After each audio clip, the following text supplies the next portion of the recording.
I'd like to talk about a new book that came out by Rod Dreher called Live Not by Lies.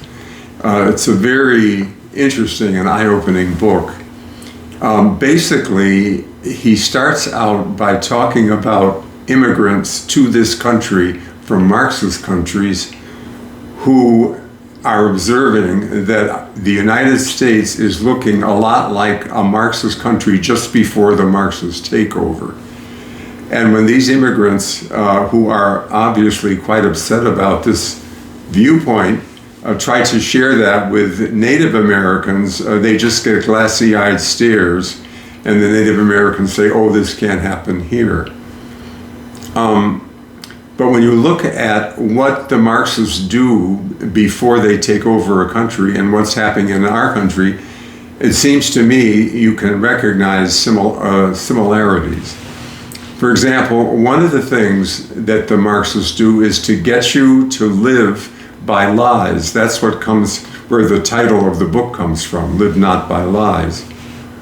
The big lie that they tell you is the one that governs all the others, and it's do not trust the evidence of your five senses, but trust what we tell you. So you are, and when the communists then take over a country, you have to at least act like, or you are strongly tempted to act like, you believe what they're telling you, not what your five senses are telling you. So you're living in unreality. Dreher quotes Orwell, his book 1984, in which Orwell says, "The party told you to reject the evidence of your eyes and ears. It was their final, most essential command." And two concepts or words that Orwell invented were newspeak and doublespeak. Newspeak is changing the meaning of words completely, so that the word freedom really means slavery. The word truth really means falsehood. And then doublethink is forcing people to think two things which are contrary and can't both be true, but to think that they are. So, for example, this is an example that comes to my mind. There's a man dressed up in a woman's dress sitting across from me. And my five senses tell me this is a man who's wearing a dress. But the voices of the powerful people tell me this is a woman, because he wants to be a woman, therefore he is a woman. So what do? Do I listen to my five senses and the evidence of my five senses that tell me this is a man who's wearing a dress? Or do I act like I think this is really a woman? So you can see where this doublethink and newspeak are already starting to come into our own American culture. Dreher talks about a pill that is called Murti Bing. This comes from a different author. I've forgotten, I don't have the author's name right at my fingertips here, but basically you take this pill and it says, don't worry, be happy. So when you take the pill, you think everything is fine, you're very happy, and so forth. The problem comes when, because you've been pilled into acquiescence, the totalitarians take over and take away your freedoms. And now you are forced to do something which a man named Milos calls Ketman, Ketman. And Ketman is convincing yourself, well, there are different levels of it. Basically, it's convincing yourself that what is false is really true. And then making yourself act as if you believe that what is false is true. And the worst form of that is to believe that you can loyally oppose a movement like communism while at the same time cooperating with it.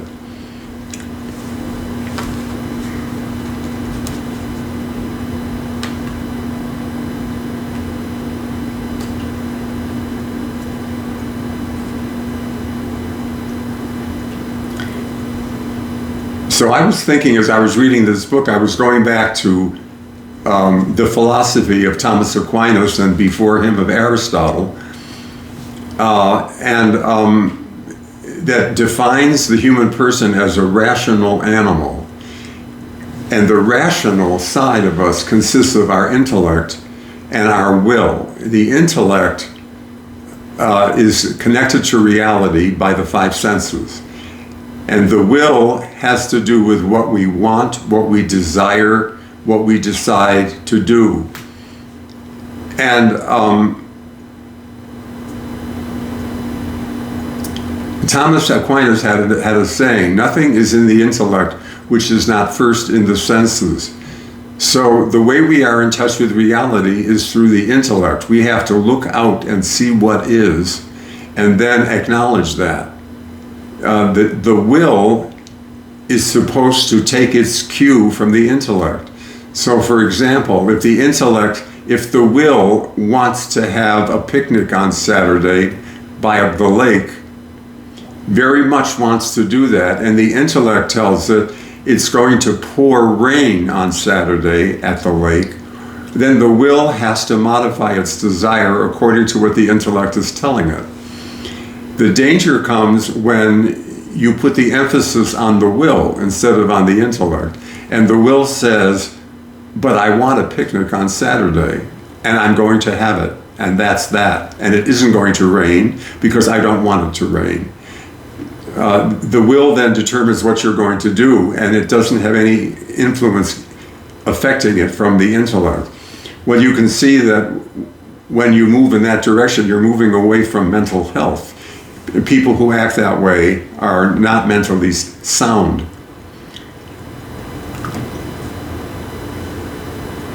Now, one of the things that and this goes against the Marxist tendency, one of the things in mental health, we talk about people being oriented or disoriented. You may have seen in movies when someone is on a gurney being rushed into an emergency room and an orderly is yelling at the person, "What's your name? Do you know where you are? Do you know what day it is?" What that orderly is doing is testing the person to see if he's oriented. Does he know where he is? Does he know who he is? And does he know what day it is? And if the person says, yes, I'm Abraham Lincoln, this is 1860, and I'm in the White House, that man is disoriented. So in mental health, we have these major concepts where if you aren't in touch with reality, what your intellect is telling you is the case. I am Marshall Fightlin, I am in front of a camera, and today is Thursday. If I can't say that to you, and I say something else and mean it, then I'm disoriented. There's something wrong with me mentally. You also see this reflected in the alcoholic serenity prayer. The serenity prayer, part of it says, it asks God, help me to accept the things I cannot change.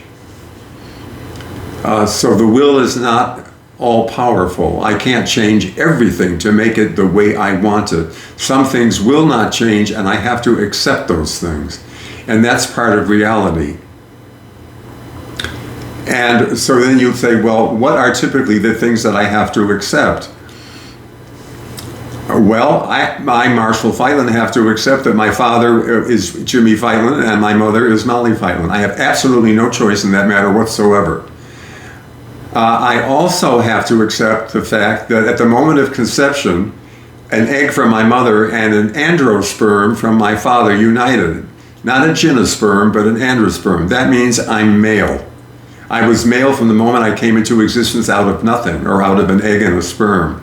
And there's nothing I can do about that. I am male from head to foot. I will always be male to head to foot, and no surgery or change of dress can change that. I have to accept that. I was born in the United States of America in 1933. I can't change that. My primary language that I learned growing up was English. That might have been changed when I was growing up, but it can't be changed now. English is my primary language. I will always speak any other language with an accent. Now, back to Dreher's book, he quotes a Father Kolakovich.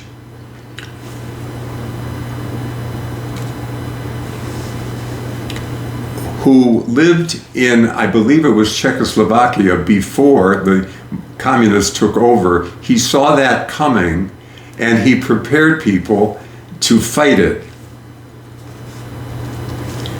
And the way he did that was to form small groups.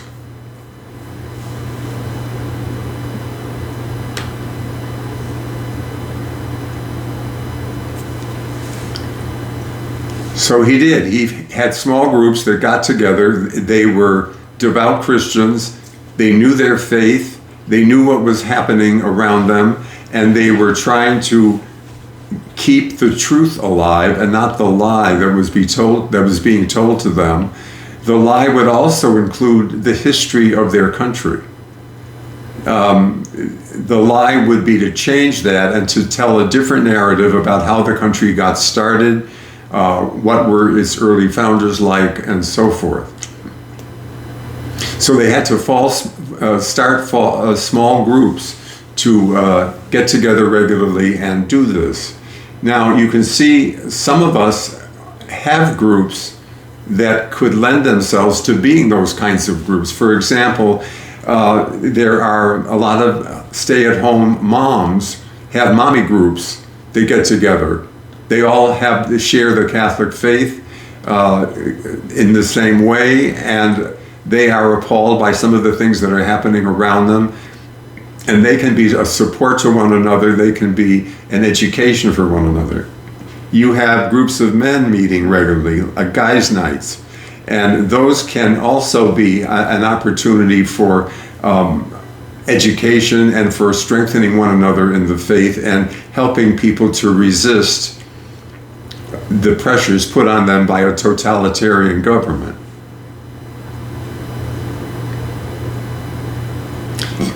Then another thing that would go on in the group is what Father Kolakovich, I think I'm having trouble pronouncing his name, he says that what we need to do is observe what's going on. In other words, identify the challenges that face us with a totalitarian government.